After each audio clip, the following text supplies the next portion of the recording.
Deep in Colombia's jungle, the ELN is training. Drones, AK-47s, a .50 caliber rifle that can pierce vehicles. A new president takes office today, promising to end peace talks and launch a military offensive. The ELN commander has a response. Attacks in city, in the countryside, wherever.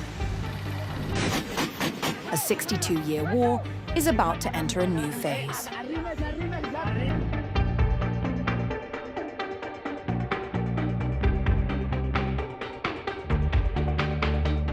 Deep in the jungles of Colombia's Pacific region, fighters from the country's last major left-wing guerrilla organization are preparing for another confrontation with the state as a new president takes office, promising to abandon peace talks and launch a military offensive.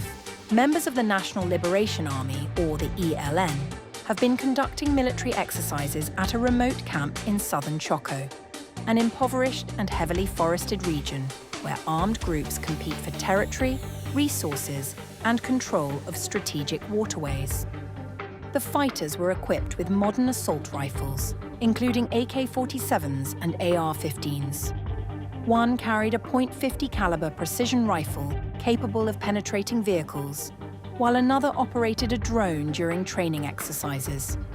The camp was concealed beneath dense jungle vegetation, offering protection from aerial surveillance. Their preparations come as Abelardo de la Espriella takes office as Colombia's president on August 7th, promising a dramatic change in the government's approach to the country's armed groups. De la Espriella has vowed to end peace negotiations, deepen security cooperation with the US, and launch a new military campaign. Armed organizations have been given 1 month to submit to his government or face the consequences. Inside the ELN, commanders say they are preparing to fight back. Where we can go on the offensive, we will. And if the ELN leadership says we have to carry out a military offensive at the national level, we will. Attacks in cities, in the countryside, wherever. The warning raises the prospect of a dangerous new phase in Colombia's 62-year armed conflict, which has killed hundreds of thousands of people and displaced millions. The ELN was founded in 1964, combining Marxist-Leninist ideology with the revolutionary theories of Che Guevara and elements of liberation theology. For decades, it fought alongside the much larger Revolutionary Armed Forces of Colombia, or FARC, against the Colombian state and right-wing paramilitary organizations. The FARC eventually signed a historic peace agreement with the government in 2016 and largely demobilized. The ELN refused to follow, insisting that it would surrender its weapons only after fundamental changes to Colombia's political and economic system. The group has also been accused of killings, kidnappings, recruiting minors, and forcing civilian populations from their homes. Yison said ELN regulations allow recruits from the age of 16. Former President Gustavo Petro attempted a different strategy after taking office in 2022. A former guerrilla himself, Petro promised what he called total peace, seeking negotiations with the ELN, the Gulf Clan, FARC dissidents, and other armed organizations.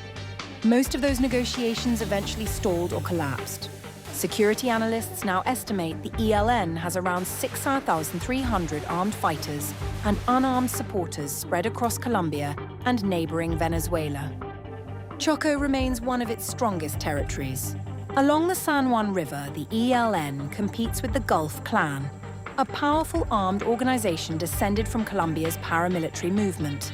Illegal gold mining and logging generate substantial income in the region, while control of rivers and remote communities gives armed groups strategic influence. Yerson said the ELN taxes economic activity throughout territory it controls, including illegal industries. The organization also carries out kidnappings for ransom. We've been in the struggle for 62 years, and there will be many more. We are an embryonic state, and every state takes taxes. If they can strangle us economically, we will cease to exist as a rebel organization. Yerson denied that the organization directly traffics drugs although he acknowledged that it taxes the narcotics trade like other businesses operating in areas under its influence. That distinction could become increasingly important as Colombia strengthens cooperation with Washington. The US military has been given an expanded role in confronting what Washington describes as narco-terrorism across the Americas. Signs of renewed violence are already emerging. A car bomb attributed to the ELN exploded outside a police station near Colombia's border with Venezuela last week, injuring 12 police officers and 3 civilians. Drone attacks have also become increasingly common. Yerson said the group would strike what it regarded as legitimate military targets and referred to the 2019 suicide bombing of a police academy in Bogotá, which killed 22 people, as an example of the scale of attack ELN fighters could carry out. De la Espriella, meanwhile, has promised a hardline security program that includes mega prisons inspired by El Salvador's President Nayib Bukele. But Colombia's armed landscape has changed considerably since previous military offensives.